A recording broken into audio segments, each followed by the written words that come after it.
The sun was no longer a benefactor, it had become an executioner. High in the jagged cathedral of the Sierra Nevada, where the granite peaks pierced the thin blue veil of the atmosphere, a small creature stirred within the darkness of the talus slopes. His name was Coda. To a human observer, he would have looked like a misplaced scrap of a cloud or a round, fuzzy pebble. He was an American Pika, a master of the alpine cold, built for a world of perpetual frost and sub-zero winds. But Coda was different from the others in his colony. While his siblings had emerged from the nest with sturdy, rhythmic heartbeats and powerful hind legs designed for leaping across the broken rock, Coda had been born with a twisted left paw permanent, inward-turning deformity that made his gait a frantic, uneven lurch. In the brutal economy of the high mountains, a physical flaw was usually a death sentence. But as the world beneath the peaks began to simmer, Coda's weakness would become the very thing that forced him to evolve before his time. The morning air, which should have been crisp and sharp as a glacier's edge, felt heavy and uncharacteristically tepid. Coda limped to the edge of his crevice, his oversized, rounded ears twitching. Usually, by mid-July, the meadows below the rock slides were a riot of green, succulent sedges, bright fireweed, and nutritious grasses. But this year, the snows had retreated weeks too early. The meadows were a pale, brittle yellow, gasping for moisture that had never come. Coda's mother, a stout and experienced Pika named Mara, whistled a sharp warning from a nearby lookout point. The whistle was a staccato ink, the universal language of the talus. It signaled a hawk circling high above, but today there was a secondary tension in her voice. It was the heat. Pikas are biological anomalies. Their thick fur and high metabolic rate mean that a temperature of just 78 degrees Fahrenheit can be fatal within hours. They cannot sweat. They cannot pant effectively. They are trapped in a furnace of their own making. Coda watched as the older, stronger males of the colony, including a massive Pika named Nash, attempted to conduct their business as they always had. They scurried into the open meadow, frantic to gather hay for the winter caches. Nash was a bully of the slopes, using his size to claim the best patches of grass, but the sun was relentless. Within 20 minutes, Nash was back under the rocks, his chest heaving, his dark eyes glazed with heat exhaustion. He had dropped half his load, the precious nutrients left to wither in the sun. Coda, unable to compete with Nash's speed or strength, had long ago learned to look where others didn't. Because of his limp, he couldn't make the long, exposed runs to the lush center of the meadow. He had been forced to scavenge the margins. The deep shadows beneath the overhanging boulders, where the moss grew thin, and the lichen clung to the damp undersides of rocks. As the morning progressed, and the temperature climbed toward a record-breaking peak, the colony fell silent. The Pikas retreated deep into the labyrinth of the rocks, seeking the cool of the subterranean shadows. But even the shadows were failing. The rocks themselves, baked by the unshielded sun, began to radiate heat like a dying wood stove. Coda felt the fire in his blood. His heart raced, a tiny hammer against his ribs. He retreated deeper than the others, his twisted paw scraping against the granite. He remembered a scent, a cold, metallic smell he had encountered during the late spring. While the other Pikas had stayed near the surface to bask, Coda had explored the deeper fissures, driven by a need to find paths that didn't require high-speed jumping. He pushed through a narrow crack, his fur snagging on the sharp edges. He moved downward, far below the surface of the talus, where the air grew still and heavy. He reached a dead-end pocket of ancient ice, a rock glacier hidden beneath the debris of the mountain. It was a remnant of a colder era, a pocket of winter that had refused to melt. Coda pressed his belly against the damp, cold stone. The relief was instantaneous. His heart rate slowed, his breathing steadied. While the rest of the colony was suffering on the upper layers, literally cooking in their own pelts. The runt with the broken foot had found the mountain's secret basement. But survival wasn't just about staying cool, it was about the hay piles. Without a massive store of dried vegetation, no Pika would survive the winter, even a shortened one. As the sun began to dip toward the western ridges, casting long, bruised shadows across the Sierra, Coda emerged. The air was finally bearable, but the meadow was a graveyard of scorched plants. The other Pikas were frantic. They had lost the entire day to the heat, and their hay piles were pitifully small. Nash was aggressive, stealing from the smaller females, his desperation turning into cruelty. Coda didn't head for the meadow. He looked upward, toward the high, north-facing couloirs where the shadows lingered longest. It was a treacherous climb, even for a healthy Pika. For Coda, it was a vertical odyssey. He began his ascent, lurch, drag, grip, lurch, drag, grip. Every step was a battle against his own anatomy. He moved through the gray zone, a stretch of bare rock with no cover. A great horned owl drifted like a ghost through the twilight, its golden eyes scanning for movement. Coda froze, pressing his mottled gray fur against the granite. He looked like nothing more than a lichen-covered bump. The owl passed, a silent shadow of death. Coda reached the high ledge, here, protected from the midday sun by a massive granite spire. A small patch of alpine forget-me-nots and hardy cushion plants thrived. Fed by a trickle of meltwater from a lingering snow patch, it was a gold mine. He began to harvest. He didn't just grab anything, he was selective. He picked plants with high lipid content and others that acted as natural preservatives, a trick Pikas used to keep their hay piles from rotting. With a mouthful of greens that made him look like he was wearing a bushy green beard, he began the descent. When he returned to his home crevice, he found his mother, Mara, slumped against a rock. She was weak, her ears pale. She hadn't been able to gather enough food, spent by the effort of simply staying alive. Coda dropped his bundle at her feet. She looked at him, her eyes widening in surprise. It was a reversal of the natural order, the dependent providing for the protector. She ate greedily, the moisture in the plants reviving her. Over the next 3 weeks, the heat dome settled over the mountains. It was a climatic anomaly that broke the spirit of the wild. The marmots went into a premature, heat-induced torpor. The mountain goats moved to the highest, most dangerous crags. In Coda's colony, the toll was heavy. 3 of the yearlings had succumbed to the heat, their bodies found in the upper crevices. Nash, the once mighty alpha, had become thin and ragged, his hay pile a disorganized mess of low-quality weeds. Coda, however, had transformed. The runt had become a creature of the twilight. He had completely shifted his circadian rhythm, a behavioral metamorphosis that was unheard of in his colony. He slept during the sweltering day in his secret ice cellar and worked with a feverish intensity from dusk until dawn. His limp, once a handicap, had taught him a different kind of movement. He didn't waste energy on explosive leaps. Instead, he flowed over the rocks, a silent, steady shadow. He knew every crack, every thermal pocket, every hidden moisture seep. One evening, as a dry lightning storm flickered on the horizon, Coda was returning from the high ledge when he heard a muffled, rhythmic thumping. He crested a rock and saw Nash. The large male was trapped. He had tried to reach a patch of green on a crumbling ledge, but the parched soil had given way. His back leg was wedged deep into a shifting pile of scree. Nash let out a low, pathetic whimper. In the distance, the smell of ozone and the faint, terrifying scent of wood smoke drifted on the wind. A fire had started in the canyon below. Any other Pika would have left him. In the wild, there is no room for the dead weight of a rival, but Coda paused. He looked at the massive Pika, then at the darkening sky. Coda knew the way through the undermountain, the deep fissures that led to the ice cellar. Coda approached Nash. The larger Pika snapped his teeth in a reflexive show of dominance, but he was too weak to follow through. Coda didn't retreat. He began to dig. He used his strong front claws to clear the smaller pebbles around Nash's trapped leg. He worked with a frantic, limping energy. As the scree shifted, Nash's leg came free. But the big Pika couldn't stand. His internal temperature was too high, his muscles cramping from dehydration. Coda whistled a low, insistent sound. He nudged Nash, pushing his small head against the larger male's flank. He was guiding him. He didn't lead him toward the meadow or the usual hiding spots.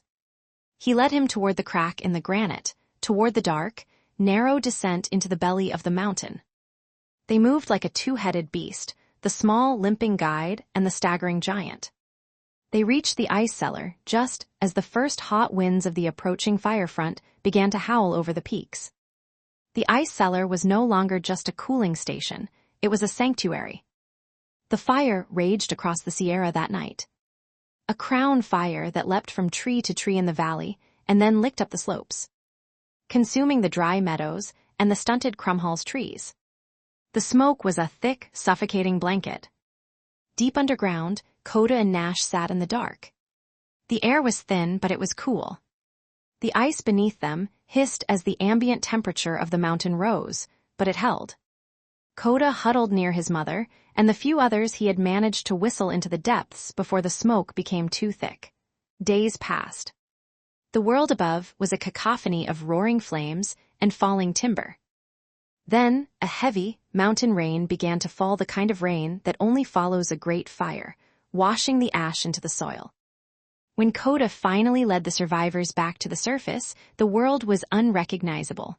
The slopes were black, the meadows were gone. The colony's hay piles had been incinerated or choked with toxic ash. The survivors stood on the charred granite, a handful of fuzzy ghosts in a ruined landscape. Nash looked at Coda. The big male was no longer the tyrant of the talus. He was scarred, his fur singed, but he was alive. He nudged Coda, a gesture of submission and profound recognition. The winter that followed was the hardest in the history of the Sierra Pikas. Without the traditional hay piles, the colony should have vanished. But Coda knew the mountain's secrets. He led them to the high ledges that the fire had skipped. He showed them how to harvest the lichen and the deep-rooted mosses that grew in the crevices. He taught them to move in the shadows and to rest in the ice cellars. Coda's limp never went away. He remained the small, uneven runner of the rocks. But by the time the next spring arrived, and the first resilient shoots of green began to poke through the ash, Coda was no longer the runt. He was the architect of a new way of life. He had shown his kind that survival wasn't about being the strongest or the fastest. It was about the ability to bend when the world became brittle. It was about finding the cold in the heat and the life in the ash. As the sun rose over the blackened peaks, Coda climbed to the highest point of the talus. He filled his lungs with the crisp morning air, which, for today at least, was cold. He let out a long, clear whistle. It wasn't a warning of a hawk, it wasn't a cry of distress. It was a song of endurance, a high, sharp note that echoed off the granite, carrying the story of the small creature who had looked into the furnace of the future and refused to burn. The Sierra was changing, the world was warming, but in the heart of the mountain, the Pika still held his ground.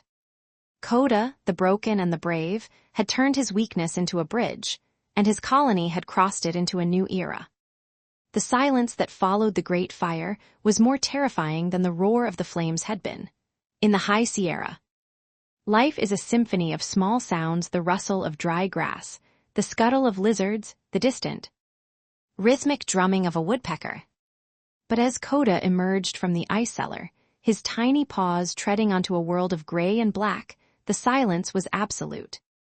It was the sound of a vacuum, a space where life had been sucked out, leaving only the charred bones of the earth.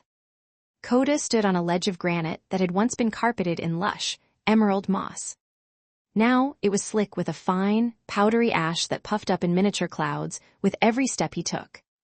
Behind him, the survivors of the colony huddled in the mouth of the fissure. Their fur, once thick and vibrant, was matted with soot.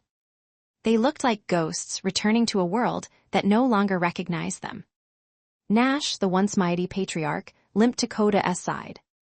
The fire had taken more than just his territory, it had taken his spirit. His ears, usually alert and twitching, hung low. He looked out over the blackened valley, where the ancient pines stood like skeletal fingers clawing at a bruised sky. And he let out a sound, not a whistle, but a low, guttural moan of defeat. Coda felt the weight of that despair. His own leg throbbed, the old injury a constant, sharp reminder of his fragility. But as he looked at the devastation, he didn't see an end. He saw a map. Where others saw only death, Koda's smaller, more observant eyes caught the subtle nuances of the terrain. He saw where the fire had skipped narrow ravines, where the wind had whipped the flames over the top, leaving tiny, hidden pockets of unburned lichen. He saw the deep crevices in the granite where moisture still clung to the shadows, shielded from the inferno's breath. The colony was starving. The hay piles, the lifeblood of a Pika's winter survival, were gone, incinerated into white flakes that drifted away on the cooling breeze.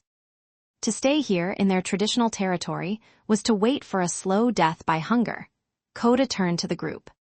He didn't have the booming authority of Nash, but he had a clarity born of a lifetime of being the outsider. He whistled not the sharp alarm of a predator, but a steady, rhythmic call. He began to move. Not down toward the valley where the fire had been most intense, but upward toward the high barrens, a region of sheer cliffs and permanent snowfields that the colony had always avoided because the foraging was too difficult. At first, the others hesitated. Pikas are creatures of habit. They are bound to their rock slides and their specific patches of meadow. To leave was to break 1,000 generations of instinct. But Nash, after a long moment of staring at the young, limping Pika, took a step forward, then another. Slowly, the remnants of the colony followed Koda into the vertical wilderness. The journey was a grueling testament to endurance. They climbed through the chimney, a narrow vertical shaft in the rock where the air was still thick with the acrid scent of burnt resin. Koda led the way, his uneven gait forcing him to find clever routes, diagonal ascents, and hidden ledges that a stronger Pika might have overlooked in favor of a direct, exhausting scramble. They reached the high barrens as the sun began to dip behind the jagged peaks, painting the sky in bruised purples and cold golds. Here, the fire had found nothing to consume. The world was still gray, but it was the gray of living stone, not dead ash. In the deep shadows of the north-facing cliffs, Koda found what he had been searching for, the cold gardens. These were patches of hardy, high-altitude moss and specialized succulents that grew in the perpetual drip of melting permafrost. It wasn't the sweet, succulent clover of the lower meadows, but it was life. The colony fell upon the greenery with a desperate intensity. Koda, however, did not eat yet. He climbed to a high point, his chest heaving, and watched the horizon. He knew the fire was only the first trial. The true test was coming, the long white. Without the massive hay piles to insulate their burrows, the Pikas would freeze when the Sierra winters dropped to 30 below zero. The ice cellar had saved them from the heat, but it was a damp, cold place that would become a tomb in the deep freeze. In the weeks that followed, Koda became a frantic architect. He observed the way the wind swirled around certain rock formations, piling snow into deep, insulating drifts while scouring other areas bare. He began to direct the colony not through force, but by example. He started dragging bits of dried lichen and even the brittle, unburnt twigs of high-altitude scrub into a specific network of deep, interconnected tunnels located directly beneath a large, flat slab of granite that acted as a natural solar heater.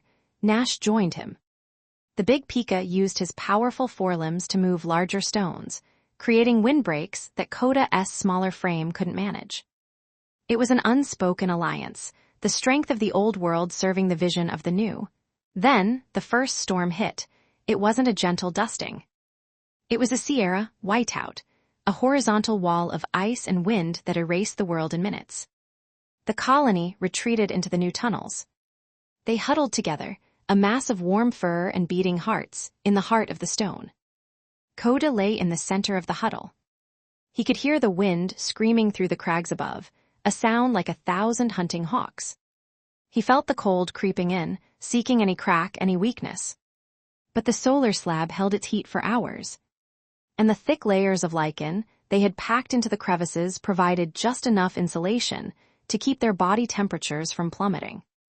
Throughout the long, dark months, Koda became the heartbeat of the colony. When the others grew lethargic, a dangerous precursor to the sleep that leads to death, Koda would nudge them, whistling softly, encouraging them to move, to groom each other, to stay awake. He shared his meager portions of food, his small body becoming lean and wiry, his ribs showing through his fur. One night, in the deepest part of January, the temperature dropped so low that the very rock seemed to groan and crack. Nash, whose old heart was struggling, began to shiver violently. Koda crawled over to the giant and pressed his small, warm belly against Nash's side. He tucked his head under Nash's chin, sharing the last of his own heat. They stayed that way for 3 days as the storm raged above, 2 different eras of survival locked in a desperate embrace. When the spring finally arrived, it didn't come with a burst of flowers. It came with a softening of the air and the sound of dripping water. Koda was the first to emerge. He was thinner than he had ever been, his fur patchy and his limp more pronounced. He stepped out onto the granite and blinked against the blinding brilliance of the sun reflecting off the receding snow. The world below was still scarred, but there was a change. From the black ash, tiny, vibrant slivers of green were erupting. Fireweed, the first sign of a forest's rebirth, was spreading like a purple tide across the lower slopes. The seeds, buried deep in the soil and triggered by the heat of the fire, were claiming the wasteland. Koda let out a whistle. It was a high, clear note that rang across the canyon, echoing off the peaks. One by one, the others emerged. They were ragged, they were few, but they were alive. Nash came out last. He stood on the ledge, looking down at the recovering valley. He looked at Koda, and for the first time, he didn't see a runt or a rival. He saw the reason his species still existed on this mountain. He stepped aside, giving Koda the highest perch, the spot reserved for the alpha. Koda didn't take it to dominate, he took it to watch. He watched as the Pikas began to descend, returning to the lower slopes to harvest the new, nutrient-rich growth. He watched as a pair of young Pikas, born just before the fire, began their own frantic haystacking, learning the lessons he had taught them. The climate was still changing. The summers would get hotter, the fires more frequent, the winters more unpredictable. The world Koda's ancestors had known was gone forever. But as Koda sat on his granite throne, his small heart beating steady and strong, he knew that they were no longer victims of the change. They were the masters of it. He had learned that survival wasn't a race to the top, it was a dance with the shadows. It was the ability to find the ice in the fire, and the sun in the snow. As the first bees of spring hummed past his ears, Koda closed his eyes and felt the warmth of the sun on his fur. He was Koda of the high barrens, the one who limped so that others could run. And as long as the granite stood and the fireweed bloomed, his song would echo through the Sierra, a testament to the indomitable will of the small. The roar of the mountains had changed. It was no longer the rhythmic, howling scream of the winter gales, but the chaotic, guttural thrum of the great thaw. Water, billions of gallons of it, was waking up. In the high Sierra, the transition from ice to liquid was not a gentle awakening, it was a violent rebirth. Koda stood on a quartz-veined outcropping, his small whiskers twitching in the humid air. Below him, the world was dissolving. The massive snowpack, which had acted as a protective shroud for months, was now collapsing under a sun that felt unnaturally fierce for early May. This wasn't the slow, predictable melt of his ancestors' songs. It was climate whiplash, a term Koda didn't know, but a reality he felt in the very marrow of his bones. The heat was an invisible predator, for a Pika, a creature whose internal furnace was designed to thrive in sub-zero temperatures. A rise of even a few degrees above 70 could be fatal. Their thick, insulating fur, so vital in January, was a death shroud in an overheated May. Koda watched as a section of the lower slope, weakened by the previous year's fire, simply gave way. Without the deep roots of the ancient pines to anchor the soil, the saturated earth turned into a slurry of gray mud and charred timber. It slid with a sound like a freight train, swallowing the very meadows where the colony had hoped to forage for the first tender shoots of the season. Back, Koda whistled, the sound sharp and urgent. He nipped at the heels of a yearling who had strayed too close to the edge of the granite ledge. Back to the shadows, the colony was confused. The instinct of 1,000 generations told them to descend, to find the lush grasses of the valley floor. But Koda knew that the valley was now a trap of heat and unstable ground. He turned his gaze upward, toward the cold shadows, the deep, north-facing cirques where the sun rarely reached. And the ice stayed locked in the rock long into the summer. It was a gamble. To go higher meant less food and thinner air. It meant challenging the very limits of what a Pika could endure. But Koda saw the shimmering heat waves rising from the scorched valley below, and he knew they had no choice. They had to become ghosts of the high peaks. Nash joined him, his breath coming in heavy, ragged huffs. The old Pika was struggling. The rapid shift from the freezing tunnels to this humid, oppressive warmth was taxing his heart. He looked at Koda, his eyes milky but focused. He didn't need to whistle, his posture said it all. He would follow the runt, even if it meant climbing into the clouds. The journey began at midday. They moved like a silver ribbon across the scree, darting from the shadow of one boulder to the next. Koda led the way, his 3 good legs working in a frantic, rhythmic gallop, his stunted limb acting as a stabilizer. He was mapping a path through a vertical labyrinth, seeking out the cool pockets, microclimates where the air trapped in the deep cracks of the mountain remained chilled. Every 20 minutes they had to stop. The heat was reaching a critical point. Koda found a deep fissure beneath a slab of fallen diorite and signaled for the colony to retreat. Inside, the temperature dropped 10 degrees. The Pikas huddled together, their chests heaving, their tongues lolling. It was during one of these desperate rests that Koda heard it, a soft, scratching sound. Not the sound of sliding rock, but the sound of claws on stone. A shadow fell across the entrance of the fissure, the ermine. It was a winter ghost in transition. Its coat was a patchy, chaotic mess of white and brown, a visual testament to the shifting seasons. The predator was lean, its ribs a corrugated ridge beneath its fur. The fire had taken its usual prey, the voles and the marmots, and it was starving. It had followed the scent of the colony up the mountain, a relentless, undulating ribbon of hunger. The Pikas froze. In the cramped confines of the fissure, there was no room to run. The ermine's eyes, black and piercing, scanned the darkness. It let out a low, reptilian hiss. Koda felt a surge of ancient, primal fear. But beneath the fear there was something else, a cold, tactical clarity. He had spent his life navigating the cracks and crevices where others couldn't fit. He knew the geometry of this mountain better than any predator. He didn't retreat, he moved toward the ermine. He whistled not a warning call, but a challenge. It was a high, piercing note that echoed within the stone chamber, vibrating in the ermine's sensitive ears. The predator lunged, its body a blur of white and brown. Koda danced back, his limp forcing him into a zigzag pattern that was unpredictable and jarring. He led the ermine deeper into the fissure, toward a narrow squeeze where the granite plates met at a sharp angle. The ermine was fast, but it was overconfident.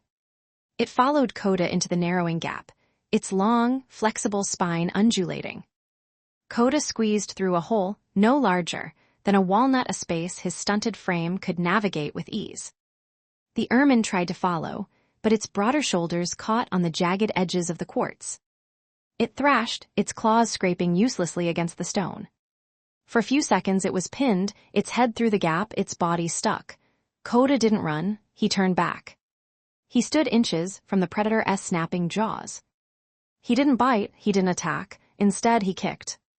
With the surprising strength of a mountain climber.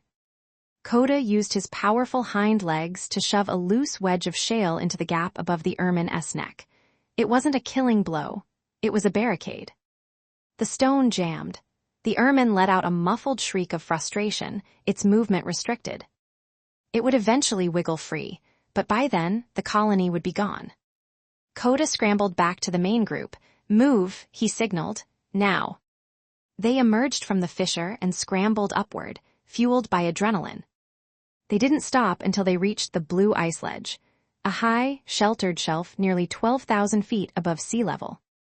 Here the air was thin and biting, the way it was supposed to be. A small, permanent snowfield clung to the northern face, dripping slowly into a crystal-clear tarn. They were exhausted, their bodies trembling from the effort. But as the sun began to set, painting the Sierra in shades of bruised purple and burning gold. A sense of peace settled over the group. Coda stood at the edge of the ledge. He looked down. Far below, the valley was a hazy, shimmering cauldron of heat and smoke. The world they had known was dissolving. But here, in the high cold, they had found a sanctuary. Nash approached Coda. The old Alpha S breathing had finally leveled out. He nudged Coda S shoulder with his nose, a gesture of profound respect. He then turned and began to gather a small clump of dried moss that had somehow taken root in a crack. He brought it to Coda and laid it at his feet. It was the first contribution to the new hay pile. The first brick in a new home. Coda looked at the moss, then at his colony. They were fewer now than they had been before the fire. They were scarred, they were tired, and they were living on the very edge of the habitable world. But as the first stars began to pierce the darkening sky, Coda realized that they hadn't just survived a fire or a storm. They had survived the end of one world and the beginning of another. He let out a long, low whistle, a song of the high places. It wasn't a call for help, and it wasn't a warning. It was a declaration. They were the Pikas of the blue ice. The ones who had climbed higher than the heat. The ones who had turned a limp into a dance and a crack into a fortress.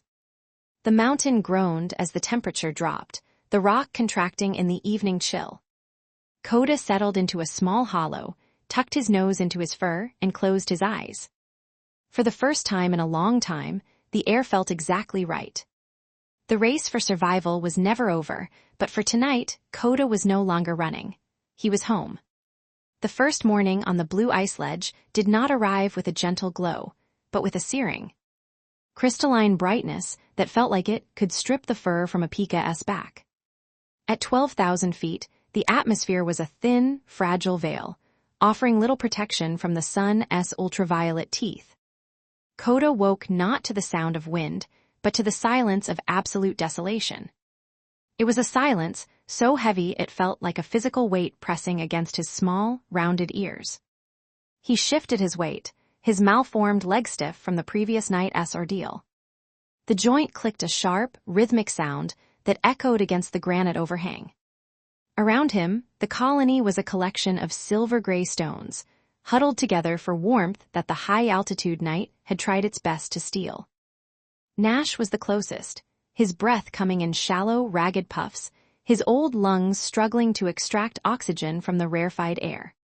Coda stood and limped to the edge of their new world. Below them, the great smoke still choked the canyons, a sea of gray ash that obscured the green world they had once called home. Up here, however, the air was cold enough to make Coda's whiskers brittle. This was the boundary. To go any lower was to cook in the rising fever of the valley. To go any higher was to vanish into the realm of permanent ice and breathless peaks where nothing lived. They were balanced on a knife edge of existence. Hungry, a young Pika, a kit barely through its first summer, whimpered from the shadows of a crevice. The word sent a ripple of anxiety through the huddle. Pikas did not have the luxury of fat stores. They were high-metabolism machines that required constant refueling. In the lower meadows, the grass had been lush, a buffet of alpine clover and sedge.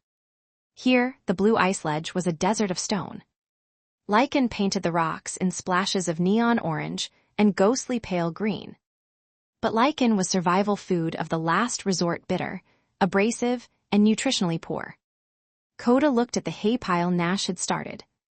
A single withered sprig of moss. It was a pathetic sight, a monument to their desperation. If they did not find a source of vegetation soon, the sanctuary would become a tomb. Nash hauled himself up, his movements slow and heavy. He looked at Coda, his dark eyes clouded with a mixture of exhaustion and a new, unsettling deference. The old Alpha, who had once ruled through the sheer force of his presence and the volume of his warning calls, was now looking to the cripple for a miracle. The heat didn't kill us, Nash rasped, his voice a dry wheeze, but the stone will. Coda didn't answer immediately. He closed his eyes, tilting his head to feel the subtle movements of the air. He wasn't looking for scent, not yet. He was looking for the song of the mountain. Every mountain had a hidden pulse, a rhythm of water and shadow that dictated where life could cling to the rock. He remembered the stories whispered by the elders during the deep winter's tales of the hanging gardens. Pockets of green hidden in the shadows of the highest peaks, fed by the weeping hearts of ancient glaciers. He turned away from the valley and looked up, toward the jagged spire of the summit. Above the ledge, a massive tongue of blue-white ice groaned under its own weight, wedged into a north-facing cirque. "There is water there," Coda signaled, his tailless rear twitching with nervous energy. "Where there is water, there is life." "It's too high," one of the females, Sura, protested. She was shielding her 2 kits under her belly. "The air is too thin, we can barely breathe here." "We breathe or we starve," Coda said.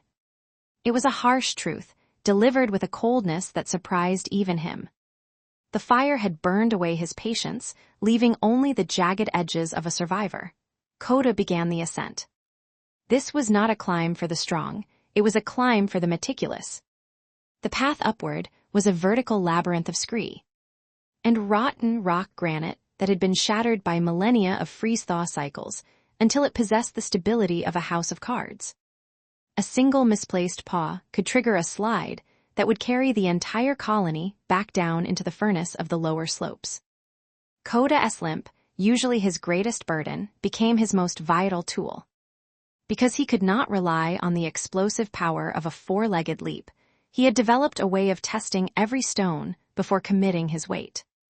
He used his snout to feel for vibrations and his good front paws to probe the gaps. He moved like a shadow, flowing over the unstable terrain where the larger, more robust Pikas struggled.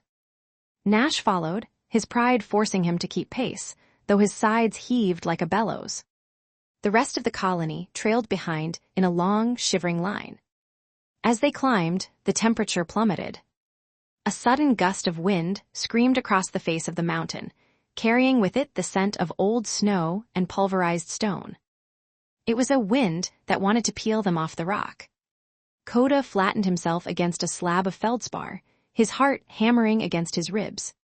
He could feel the cold radiating from the stone, threatening to shut down his internal furnace.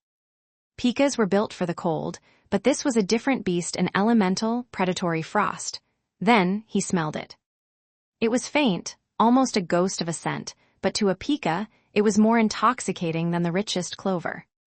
It was the smell of damp earth and the sharp, peppery tang of alpine saxifrage. Coda redoubled his efforts, his twisted legs screaming in protest as he wedged it into a narrow crack to hoist himself over a final, jagged lip of rock. He reached the top of a hidden bench, a secret fold in the mountain-esque granite skin that was invisible from below. He froze. Before him lay a miracle of the high places. The melting edge of the blue glacier was weeping into a series of shallow, stepped pools. And around those pools, protected from the wind by high, curving walls of rock, was a lush, vibrant tapestry of green. There were cushions of moss so thick they looked like velvet pillows, tiny star-shaped flowers of white and yellow, and even a few stunted, hardy stalks of wild rye. It was a garden at the edge of the sky. The colony scrambled up behind him, their initial gasps of exhaustion turning into chirps of disbelief. They didn't wait for a signal. They descended upon the greenery with a frantic, desperate hunger. Coda stood back, watching them. He watched the kits bury their faces in the moss, their tiny bodies trembling with relief. He watched Nash meticulously select a stalk of rye, his old eyes softening for the first time in days. But Coda's relief was short-lived. He knew the mountain. He knew that a place this perfect, this rich, would not be unclaimed. In the wild, an oasis was also a trap. He scanned the perimeter. The rock walls were sheer and pockmarked with dark holes, perfect nesting sites for ravens or the high-altitude hunting grounds of the mountain lion. But the threat didn't come from the sky or the shadows. It came from the very ground beneath them. A low, rhythmic scratching sound echoed from the far end of the bench. Coda froze, his ears swiveling. From behind a large, lichen-crusted boulder, a figure emerged. It was not a predator, but it was a rival. It was a marmot, a yellow-bellied giant, nearly 10 times the size of a Pika. Its fur was thick and grizzled, and its curved claws were built for excavating the mountain. It was a whistle pig of the high peaks, and it looked at the invading Pika colony with a dull, territorial malice. The marmot let out a piercing, bird-like whistle, a sound that carried for miles. It was a claim of ownership. This was its garden, its larder for the coming winter. To the marmot, the Pikas were nothing more than vermin. Thieves come to steal the precious calories it needed to survive its long hibernation. The Pikas stopped eating. Sura pulled her kits back. Nash stepped forward, baring his small, yellowed teeth, but the size difference was comical. The marmot could crush Nash with a single swipe of its heavy, furred paw. The marmot lunged, not with speed, but with the unstoppable momentum of a landslide. It didn't need to be fast, it just needed to be big. The colony scattered, their sanctuary suddenly transformed into a battlefield. The marmot focused on Nash, sensing the old alpha's weakness. It bore down on him, its heavy tail thumping against the moss. Nash tried to dart away, but his lungs betrayed him. He stumbled, his breath hitching, and he fell onto his side, exposed and vulnerable. The marmot reared up on its hind legs, its shadow falling over Nash like a shroud. Coda didn't think. He didn't weigh the odds, he acted. He didn't run at the marmot's head, he ran at its foundation. Using his zigzag gait, Coda blurred across the moss, a gray streak of defiance. He dove between the marmot's hind legs and delivered a sharp, stinging bite to the sensitive skin of its heel. The marmot shrieked a high, indignant sound and spun around, trying to find its tiny tormentor. But Coda was already gone, disappearing into a gap between two rocks that was far too small for the marmot to enter. Coda popped his head out of a different hole a few feet away. "Eep," he challenged. The marmot charged the new hole. Coda vanished again. It was a game of shadows and stone. Coda was using the very thing that had always made him an outcast, his knowledge of the useless spaces. The tiny cracks and impossible angles to frustrate a giant. He led the marmot in a dizzying circle, popping up in one place and vanishing in another, never staying still long enough for the larger animal to land a blow. The marmot grew increasingly frantic. Its heavy body was not built for this kind of agility. It began to huff, its thick fur trapping too much heat, its movements becoming sluggish.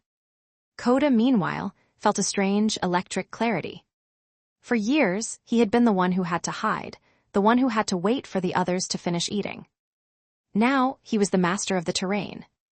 He wasn't just surviving, he was controlling the mountain. He led the marmot toward the edge of the bench, where the ground gave way to a steep, icy slope of frozen meltwater. Coda knew the grip of that ice. He knew exactly where the hidden friction points were. He darted onto the ice, his limp giving him a strange, tripod-like stability. The marmot, blinded by rage, followed. Its heavy paws hit the slick surface and found no purchase. It tried to stop, its claws screeching against the ice, but its momentum was too great. With a final, surprised whistle, the marmot slid off the edge of the bench. It didn't fall to its death. The slope was a long, snowy chute that led back down to the lower ledges, but it was gone. It would take hours, perhaps days, for the heavy animal to climb back up to this altitude, if it even chose to try. Silence returned to the hanging garden, broken only by the rhythmic dripping of the glacier. Coda climbed back onto the moss, his chest heaving, his bad leg trembling so violently he could barely stand. He looked at Nash, who had managed to get back to his feet. The old alpha looked at Coda for a long time. There was no more dominance in his gaze, no more pity. There was only a profound, silent recognition. Nash turned to the rest of the colony, who were still huddling in the shadows. He didn't give a command. Instead, he walked over to a patch of wild rye, nipped off a single, seed-heavy stalk, and brought it to Coda. He dropped it at Coda's feet. It was an abdication. It was an acknowledgement that the world had changed, and that the old ways of strength and volume were no longer enough. In this new, harsher world, the survivor was the one who could adapt, the one who knew the cracks, the one who could turn a weakness into a weapon. Coda took the rye, he didn't eat it. He carried it to the center of the bench. to a sheltered hollow beneath a granite overhang that stayed dry even when the glacier wept. He laid it down. The rest of the colony followed suit. One by one, they began to harvest the garden. They didn't eat everything they found. They worked with a disciplined, collective focus. They were no longer just a group of refugees. They were a colony again. They were building a cache. As the sun began to dip behind the western peaks, the temperature on the hanging garden plummeted. The pools began to skim over with ice, and the wind took on a predatory edge. But inside the hollow, the Pikas were warm. They huddled together, a mass of fur and shared breath, surrounded by the scent of drying rye and moss. Coda lay at the edge of the huddle, his eyes fixed on the stars that were beginning to pierce the thin, cold air. They were so bright up here, like chips of ice scattered across a black velvet floor. He thought of the valley below, still burning, still drowning in its own heat. He thought of the ermine trapped in the fissure, and the marmot sliding down the mountain. He thought of his own journey from the runt with the twisted leg to the shepherd of the high peaks. He realized then that the fire hadn't been an end, it had been a forge. The mountain groaned, a deep, tectonic sound that vibrated through the stone and into Coda's very bones. It was a reminder that they were guests here, living on the sufferance of a titan. But as Coda tucked his nose into his fur, he wasn't afraid. He had learned the language of the stone. He had found the gardens in the sky. The next few weeks were a blur of frantic labor and sharpening cold. The hanging garden became their universe. Coda became the architect of their survival. Mapping out the safest routes for foraging and identifying the specific mosses that would stay nutritional even when frozen solid. He taught the younger Pikas how to cure their hay by laying it out on flat. Sun-warmed rocks during the day and pulling it into the deep crevices before the evening dew could rot it.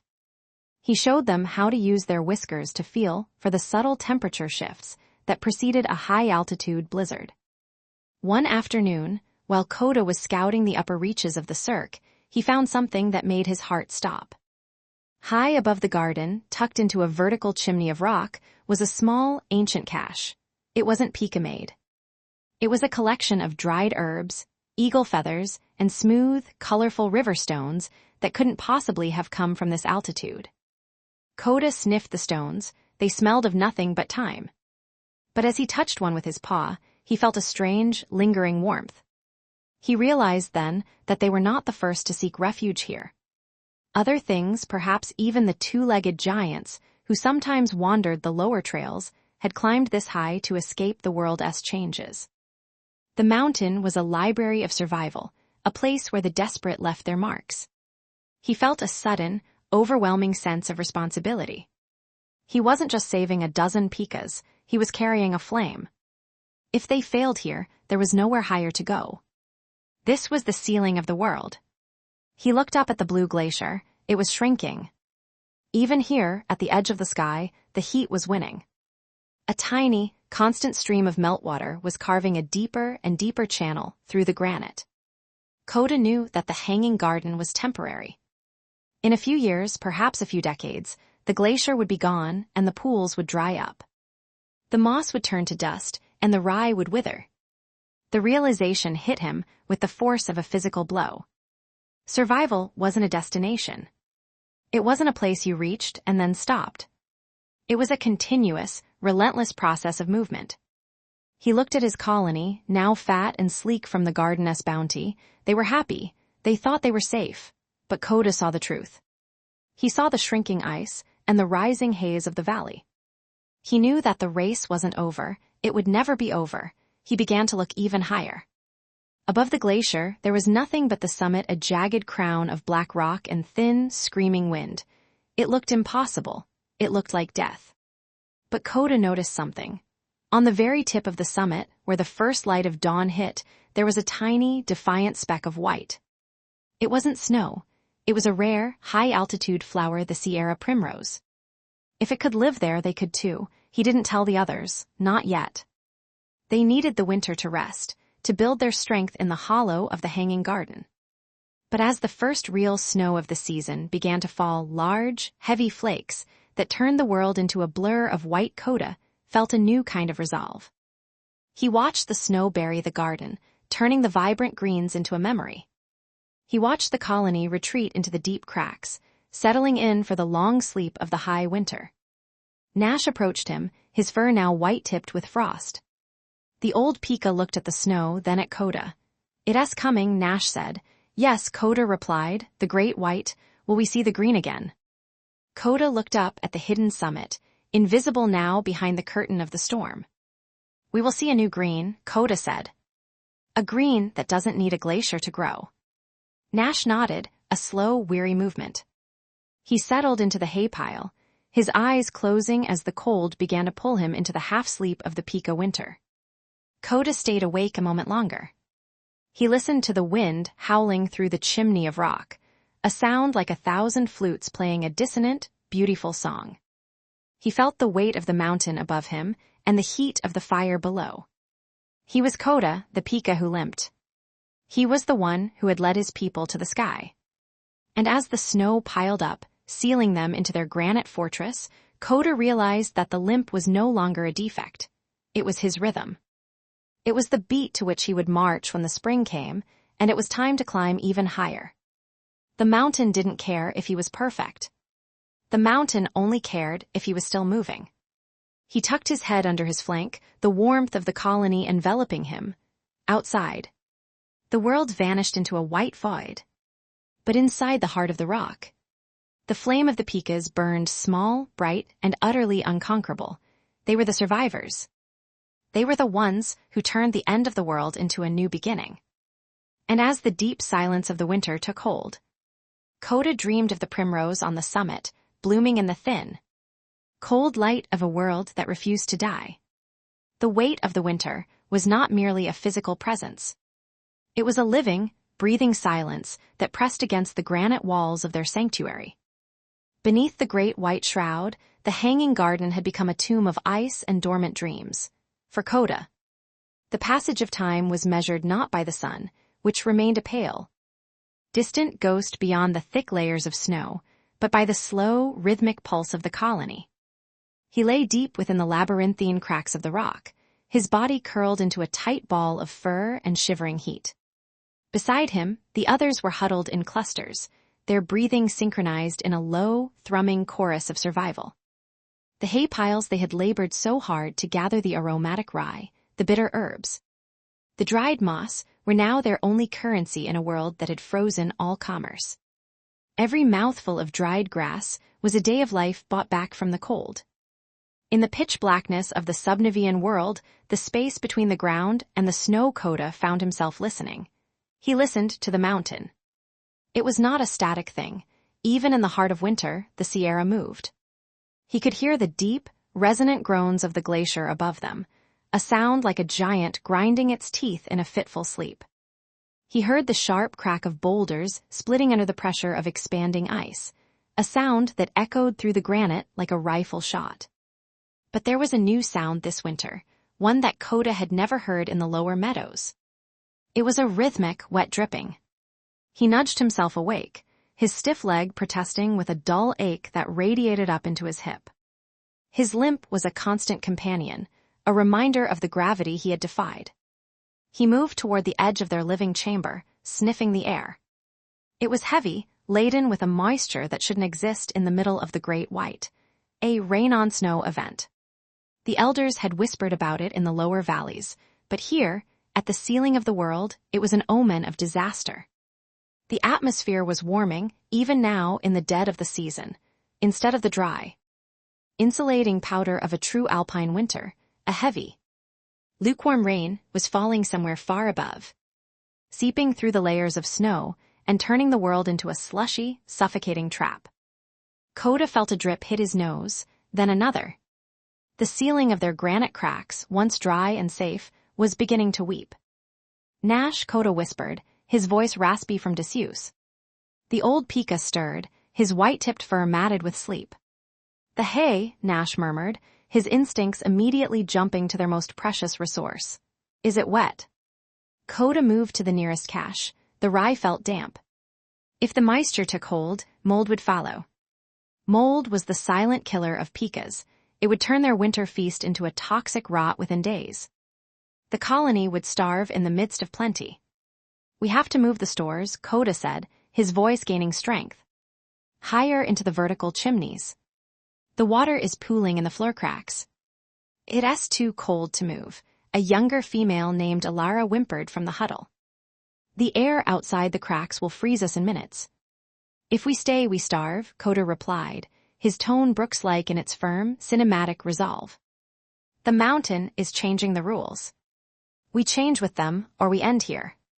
For the next several cycles of dark and light, the colony became a frantic assembly line. Koda led them, his limp forgotten in the adrenaline of the crisis. They hauled mouthfuls of drying grass up into the narrow, vertical vents where the air was colder, but the drainage was better. It was exhausting work. The thin air of the high altitude made every climb a battle for breath.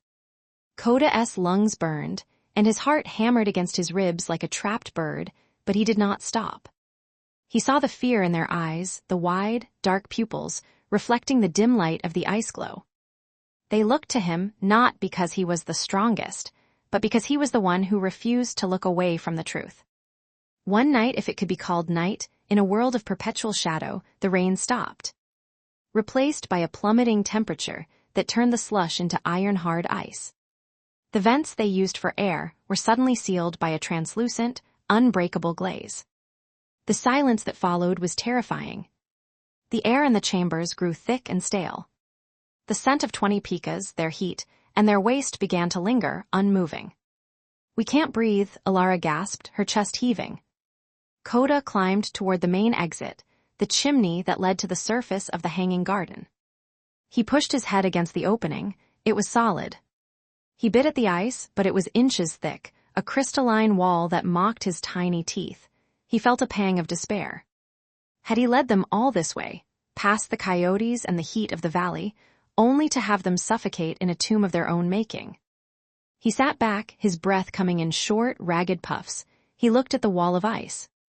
In the faint luminescence filtered through the snow, he saw bubbles trapped in the frozen sheet.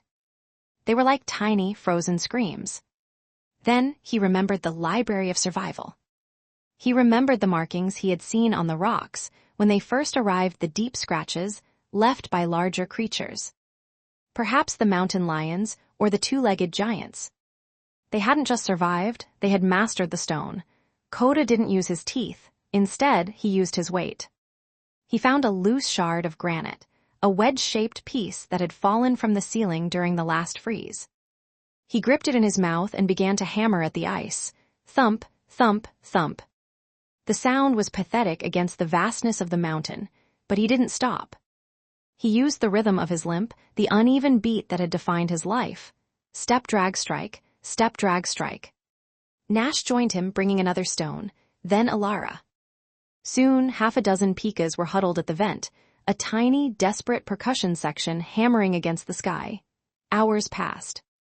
The air grew thinner, making their heads swim and their limbs feel like lead. Koda's shoulder was bruised, his muscles screaming in protest. Just as he felt his consciousness beginning to flicker, there was a sharp tink. A hairline fracture appeared in the ice. A single, needle-thin jet of freezing, oxygen-rich air whistled through the crack. It hit Koda's face like a physical blow, a shot of pure life that tasted of pine and starlight. With a final, collective surge of effort, they shattered the plug. The stale air rushed out, replaced by the biting, wonderful cold of the high Sierra. They huddled together at the base of the vent, breathing in the moonlight. As the winter began to wane, the great white gave way to the unstable spring. This was not the gentle awakening of the lower meadows. It was a violent, chaotic transition. The sun returned with a vengeance, its rays magnified by the thinning atmosphere. The hanging garden began to transform. The mosses, revived by the meltwater, turned a brilliant, electric green, but the beauty was deceptive. Koda watched from a high ledge as the blue glacier above them groaned. It wasn't just melting, it was disintegrating. Large blocks of ice, the size of boulders, would break off and thunder down the slopes, scouring the mountainside. The hanging garden was a ledge, and that ledge was becoming a target. "We can't stay for the summer," Coda said to Nash one morning, as they watched a waterfall of slush roar past their entrance. "The garden is full," Nash argued, gesturing to the burgeoning rye. "The young are growing. If we leave now, they won't have the strength for the climb." "If we stay, the mountain will wash us away," Coda countered. He pointed upward. The heat was rising from the valley floor earlier than ever. A haze of brown smog and warm air was creeping up the slopes like a rising tide. Even here, at over 12,000 feet, the air felt heavy and wrong. The glacier, their source of life, was retreating toward the summit at a visible pace. "Look," Coda said, nudging Nash's gaze toward the peak. The Sierra primrose was there again. The tiny speck of white on the black crown of the mountain, it was no longer alone. A small cluster of them had appeared, defiant against the wind. "The summit is the only place left where the air is still thin and cold," Coda said. "The only place where the heat can't reach." "It's a desert of rock," Nash whispered. "There is no hay there, no cover." "There is the primrose," Coda said. "And where there is the primrose, there is a way." The decision was made not by Coda's words, but by the mountain itself. 2 days later, a massive section of the upper ice shelf gave way. The sound was like the world splitting in half. A wall of white and gray stone thundered down, missing their main chambers by mere yards, but obliterating the western half of the hanging garden. The rye they had counted on for the next winter was buried under 10 feet of debris. The colony stood on the edge of the ruin, silent. The paradise they had fought so hard to reach was gone. "Load yourselves," Coda commanded. They didn't gather hay this time, they gathered seeds. They stuffed their cheek pouches with the hardy seeds of the mountain rye and the dried spores of the moss. They were no longer just a colony, they were a diaspora. The climb to the summit was a journey into a different world. As they moved above the glacier line, the last remnants of soil vanished. There was only granite stark, unforgiving, and ancient. The wind here was a constant predator, a screaming force that sought to pluck them from the rock faces and hurl them into the abyss. Coda led the way. His limp, once a mark of weakness, had become his greatest asset. Because he could not leap with the grace of the others, he had learned to find the smallest handholds, the most subtle textures in the rock. He moved like a shadow, flowing over the stone, finding the path that required the least effort and offered the most protection. He felt the eyes of the colony on his back. He felt the weight of their survival. Halfway up the final spire, they encountered the ghost. It was a long-tailed weasel, its coat still in the transitional mottled phase between winter white and summer brown. It was a nightmare of muscle and hunger, and it had followed them from the hanging garden. It moved with a terrifying, serpentine fluidity, its black eyes locked on the stragglers of the colony. "Get to the crack." Coda shrieked, his alarm call piercing the wind. The Pikas scrambled for a narrow fissure in the rock, but Alara, carrying a heavy load of seeds, slipped. Her small paws skittered on the slick granite.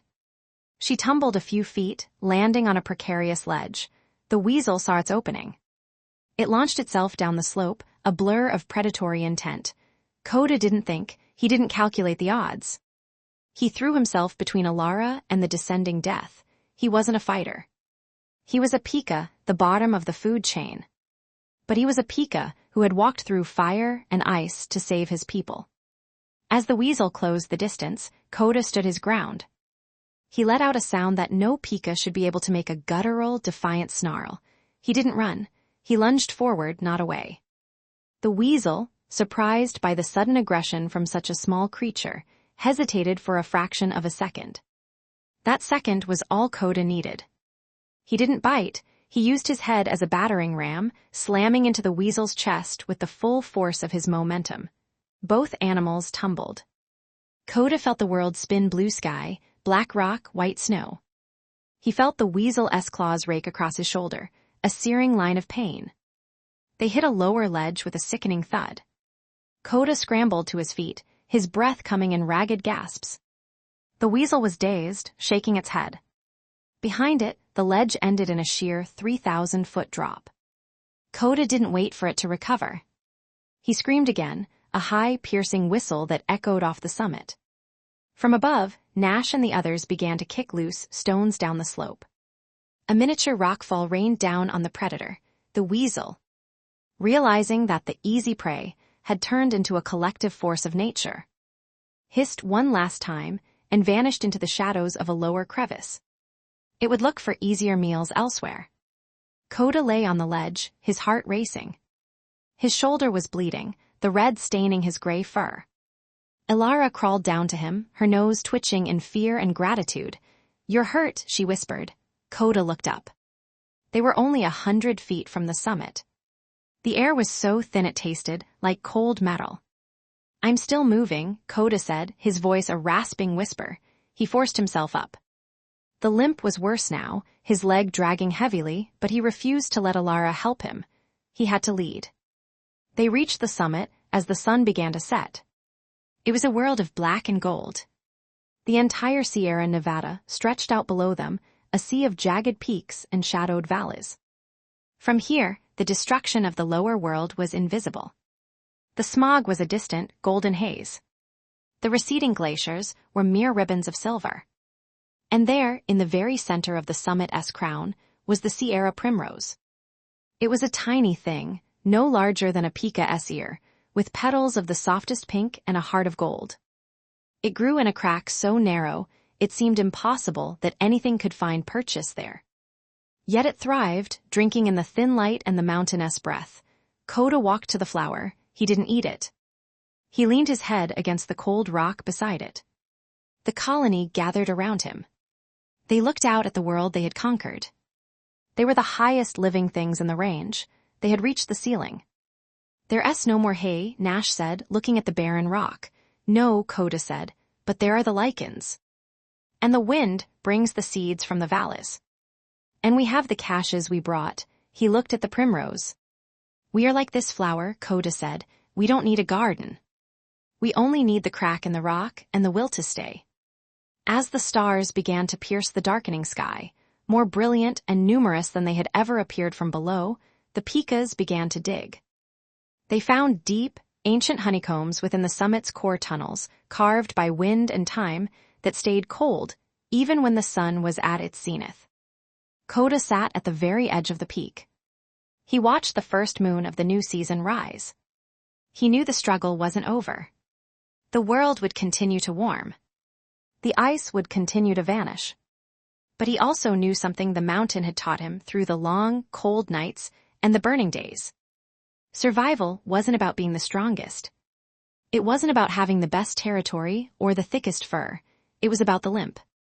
It was about the ability to take an imperfect body and an imperfect world and keep moving anyway. It was about the stubborn, beautiful refusal to disappear. Coda closed his eyes, the scent of the primrose filling his senses.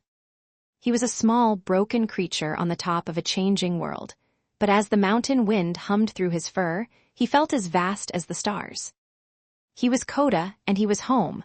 The first winter on the summit was not a season, it was an erasure. The sky, once a brilliant, burning sapphire, turned the color of a bruised plum before vanishing entirely behind a curtain of crystalline white. For months, the world of the High Sierra was reduced to the sound of the wind, a relentless, howling predator that sought out every crack and crevice, looking for a way to extinguish the tiny sparks of warmth hidden deep within the rock. Coda lived in the white silence. Beneath the massive drifts of snow that now capped the peak like a frozen crown, the Pikas had carved a labyrinth. It was the subnivean zone, a secret world where the temperature hovered just at freezing, insulated from the 50 below zero madness of the surface. His shoulder, scarred from the weasel's claws, throbbed in the damp cold. His lame leg was a constant, gnawing ache that never truly left him. But as he sat in the darkness of his hay-lined burrow, nibbling on a sprig of dried alpine fescue, Coda felt a peace he had never known in the lush, suffocating heat of the lower meadows. In the dark, he listened to the heartbeats of the others. He heard Elara's soft breathing in the adjacent tunnel. He heard the rustle of Nash moving through the communal food cache, no longer the bully, but the diligent guardian of their winter stores. They were a tribe of shadows, living on the very edge of the possible.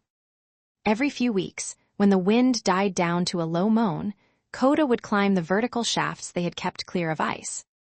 He would poke his small, rounded head above the snow crust and look out. The world below was gone. A sea of clouds, thick and gray, choked the valleys. He knew that down there, the great drying was continuing. He knew that the lower slopes were becoming ghost forests, where the pine needles turned red and fell like rain. And the streams were nothing but beds of cracked mud. But up here the air was sharp enough to cut. It was pure, it was theirs.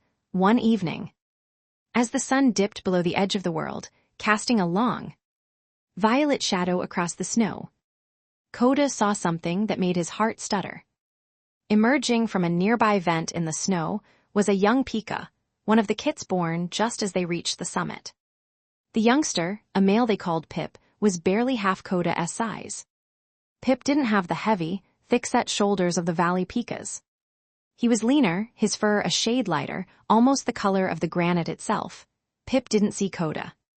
The kit moved toward a patch of exposed rock where the wind had scoured the snow away. He began to sing. It wasn't the frantic, territorial alarm call of their ancestors. It was a long, melodic whistle that rose and fell with the mountain breeze.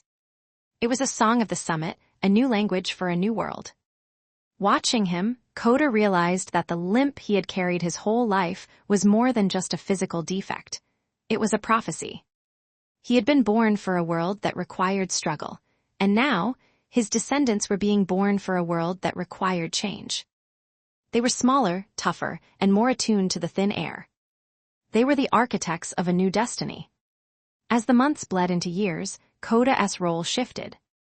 He was no longer the scout or the gatherer. He was the elder of the peak. He spent his days perched on the Sentinel Stone, the highest point of the summit. From there, he watched the climate wars unfold from a distance. He saw the great fires of the 5th year, when the horizon turned a terrifying, hellish orange, and the ash fell like gray snow even on their high sanctuary. The colony had huddled deep in the rocks, breathing through the natural filters of the earth, waiting for the sky to clear.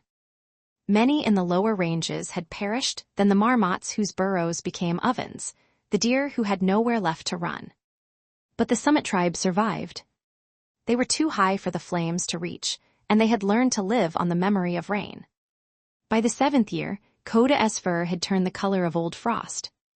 His eyes, once bright and searching, were filmed with the milky haze of age. He moved slowly now, his lame leg dragging a permanent furrow in the dust of the tunnels. One midsummer afternoon, Elara joined him on the Sentinel Stone. She was old, too, her movements stiff. But her eyes still held the same fierce intelligence that had kept Koda going during the darkest nights of the ascent. "The snow is melting faster this year," she whispered, her nose twitching. Koda looked down. The glaciers on the neighboring peaks were nearly gone, shrunken, dirty patches of ice that looked like discarded rags. The heat was climbing. Even here, at the ceiling of the world, the air felt strangely heavy, lacking the bite it once had. "It will come for us eventually," Koda said, his voice a dry rasp. "The heat, it's a tide, it doesn't stop." Elara looked at him, her ears flickering. Then what was it for? The climb, the weasel, the hunger. If the heat catches us even here, was it all for nothing? Koda looked past her, toward a group of young Pikas playing in the boulders below. They were fast, incredibly agile, leaping across gaps that would have terrified the Pikas of the valley. Among them was Pip's daughter, a tiny creature who had inherited Koda's stubborn streak. She was currently trying to climb a sheer face of obsidian, falling, shaking herself off, and climbing again. "It wasn't about finding a place where the world stops changing," Koda said softly. "There is no such place. The mountain moves, the stars shift. The sun grows hungry." He leaned his head against Elara's shoulder, feeling the warmth of her heartbeat. "It was about the time we bought them," he continued. "Every generation we survive up here is a generation that learns how to be different. We are the bridge, Elara. We carried the old world as high as it could go, so the new world would have a place to start." That night, a great storm rolled in not of snow, but of lightning. It was a dry mountain tempest, the sky cracking open in bolts of jagged white that illuminated the entire Sierra Nevada for heart-stopping seconds. Coda didn't retreat into the burrows with the others. He stayed on the sentinel stone. He felt the static electricity hum through his fur, making his whiskers quiver. He felt the immense power of the changing earth, the violent, beautiful transition of a planet reshaping itself. He looked down at his lame leg. It didn't hurt anymore. In the flashes of lightning, he saw the Sierra primrose, still tucked in its narrow crack. It was closed tight against the wind, a tiny knot of pink resilience. Coda felt a sudden, overwhelming sense of gratitude. He was grateful for the limp that had made him an outcast, for the hunger that had driven him upward, and for the fear that had taught him how to lead. He was grateful for the mountain that had tested him and the colony that had trusted him.